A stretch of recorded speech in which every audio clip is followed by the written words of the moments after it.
সুপ্রিয় দর্শক শ্রোতা, আপনারা দেখতে পাচ্ছেন যে গ্রাম বাংলার ঐতিহ্য, এটা আমাদের শেরপুর জেলায় বলে এটাকে মাছ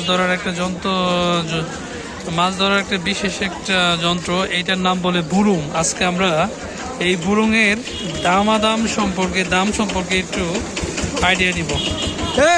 এগুলো কি 5 পারা বুরুং না? এগুলো 3 পারা। এই 5 পারা বুরুং কত করে?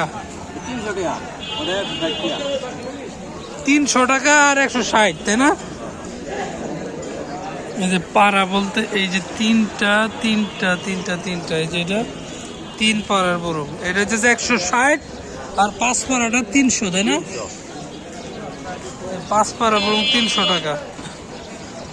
দামে তো কি বেশি কে? তোমরা কোন জায়গা থেকে আইছো? তোমার বাড়ি কোথায়? কুশাইপুর। আর তোমার? এই ব্যবসা কতদিন থেকে করো? বাপদাদারা করে আইছে। বুঝছি। এগুলা বুরুং তো আগে আমরা 40 টাকা 50 টাকা করে কিনছি, কিনে সেরে মাছ করছি।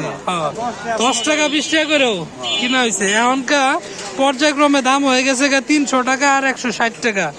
এখনকার তো সেইভাবে মাছ নাই, গ্রামগঞ্জে তো সেই মাছ নাই বিদায় বেচা বিক্রিও কম।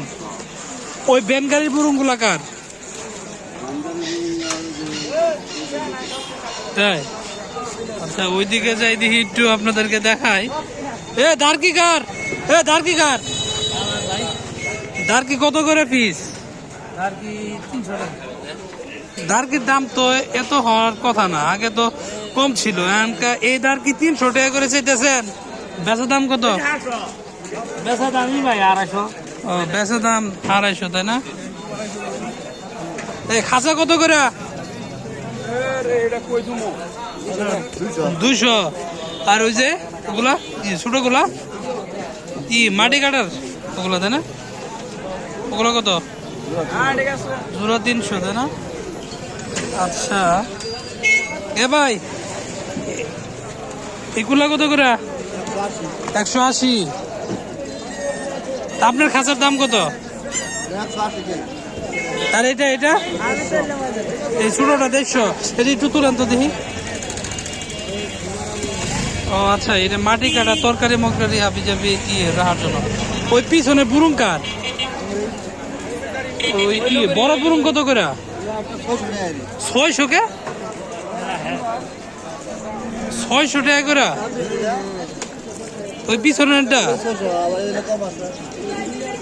এই 5 পারা কত করে? এটা 250 করে, তাই না? আর এই যে এটা 150। আগে তো কিনছি তো অনেক কম দাম, এখন তো অনেক দাম বাইরে গেছে।